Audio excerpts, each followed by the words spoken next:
Look at our generous and oh so wonderful leaders. In the city of Edmonton, they reduced our proposed 7.09% tax increase and so kindly and mercifully reduced it to 6.6%. Thank you, oh great ones. You're helping me so much. Funny thing about these guys is they piss on your face and then they tell you it's rain. It's the cliche, but it's actually what I don't like about the progressive types. They lie. It's the lie. I can respect a difference of opinion. You know what? We believe in green energy. It's gonna cost a lot. It's gonna make your life more expensive, but we believe it's the right thing to do. Okay, that's your position. That's your stance. That's just real. My voice cracked aggressively there. That's just real. That was more manly. I can respect that, but it's the lying. It's them always saying, "Oh man, we want to we care about the cost of living for Edmontonians." They're in the federal government. So, yeah, we care about the cost of living for Canadians. Well, stop making my life more expensive then. Well, they obviously don't care. So I just thought that was interesting. Let's talk more though. Let's read some articles. Because reading's fun.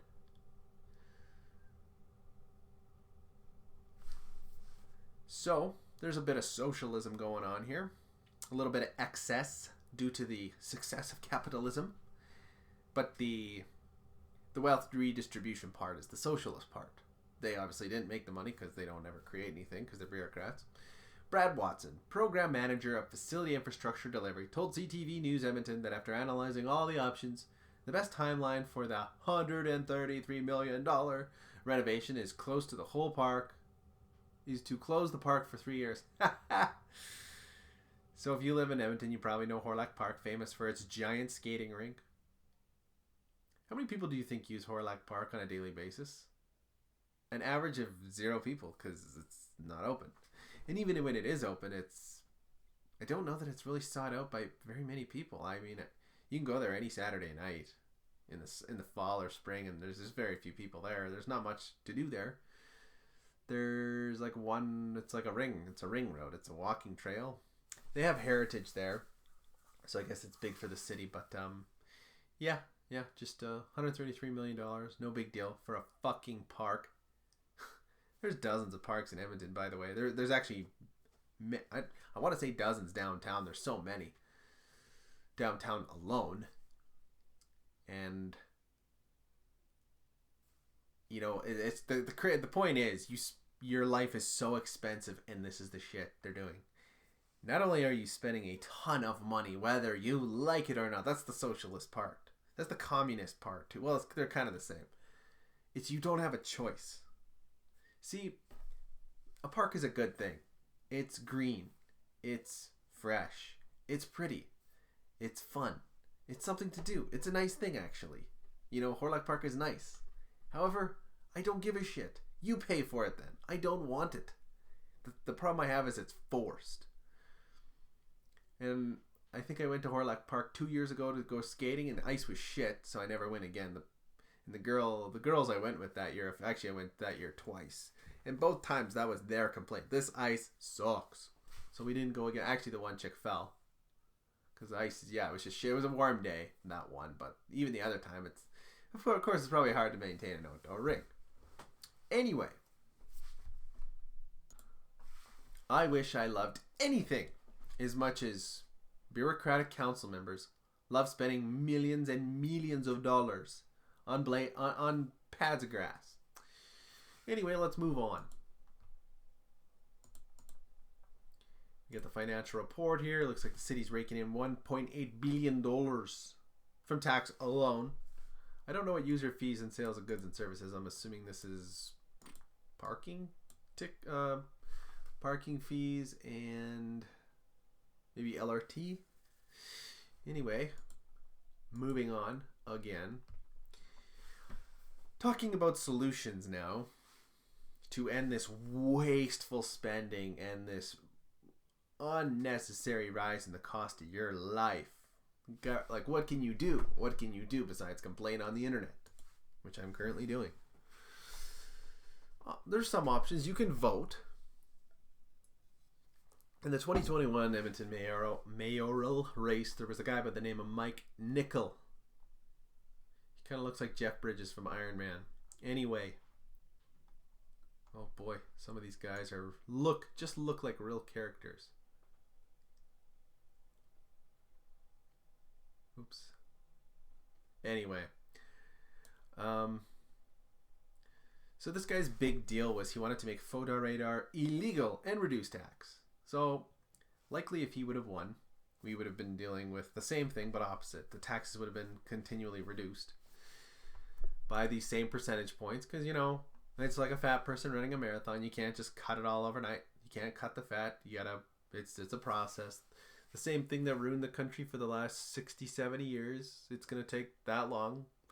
If things were to go perfectly politically right now and we were to turn into a constitutional libertarian country and respect the Constitution, it would probably take a generation or two, 50 years. You wouldn't be alive to see the success of it. Not likely.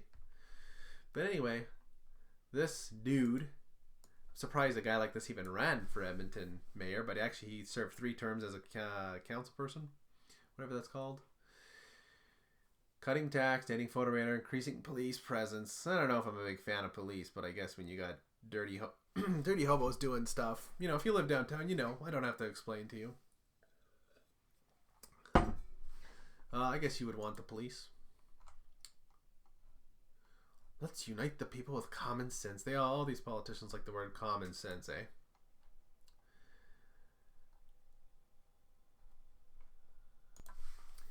I guess that's one solution. It didn't work, of course. And I think it's because the average person likes to stay within their routine. And the reason why is the routine's not bad. Even with all this, I mean, at this point, of course, I believe we're a frog in boiling water. But going to work and actually, even though it's barely by the skin of your teeth, going to work, working your butt off, making sacrifices, you can still afford to rent a place or buy a place if you did so a few years back. You know, you can come home and eat a cheeseburger and crack a beer, have a can of cold Coca-Cola, watch some TV, just kind of tune out and enjoy your life. And it's just not on your radar to get involved with voting, and, you know, most people don't. I don't even know if 100,000 people voted in the 2020 election. Let's find out. Okay, I was wrong. How many people voted here? Where's these oh my god, where did the totals go? Anyway, doesn't matter. Amarjit Sohi, as they might say out east. He got 105k. Wow, I didn't know he won by that margin. That's crazy. 45%. That's an ass kicking. Mike Nickel 25%, and Kim Cruchel. Actually, she did. I'm surprised she got that many votes. 40,000. I never even heard her name once. And this nerd got 14,500. Interesting. So yeah, he crushed it. And you know, it's if you were into politics, you always know that Edmonton it's a liberal stronghold. They get their mindless NPC base to come out and vote for it. I don't know who these people are, but there's quite a few of them. Who looks at the things these guys do and votes for it again? I guess the same people vote for Trudeau. Not that the Conservatives are much better, because they're quite literally just a small speed bump to the Progressives. Hey, don't raise the tax. Okay, we won't raise it by 7, but we'll raise it by 6.06 or 6.6. That's a Conservative for you. Anyway, I'm being bitter and negative. Let's talk a couple solutions and then sign off. There's really not much you can do. You can vote. That's a tiny, virtually insignificant thing. But it can help. And maybe, I don't know, going out with a friend or two, or not being that annoying person that's like, hey man, are you voting? But if you're like a younger person, hey, do you like photo radar? Fuck no. Hey, let's go vote for Mike Nickel. This dude wants to abolish it. That's cool. Maybe get your bros and go do that. Another thing you can do, move out of Edmonton. Go to Sherwood Park. Go to St. Albert. Go to Tofield. Go to Devon. Go to Morinville. So all these little towns, What's the one out west? I forget. Not Atchison. That's in Edmonton, I believe. Anyway, just don't support, do not fund these people. Because they like to piss in your mouth and tell you it's raining. I don't know if I said that earlier. Yeah, I think I did with the... I want to make your life cheaper, but also I want to raise your tax by 7%. So yeah, you can move out of the city, and not give money to these awful people. You can also do your tiny, small part and not be self-sufficient. Or you should be self-sufficient, not completely dependent on the government. These are things like small amount of farming. Get a cow, get some chickens. You know, the government, if they really, really control you and you need the electrical grid, you need the grocery store, even just a little bit, take your dependency on them off a little bit. You know, learn how to build a shed. That just moves us in the direction of being more independent from these schmucks. And it is only because we have become so dependent on others for everything that the rise of this type of politics is even happening.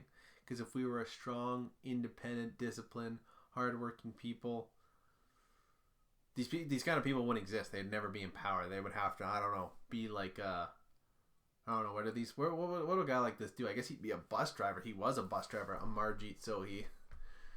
So anyway, I don't got all the answers, but there's some food for thought.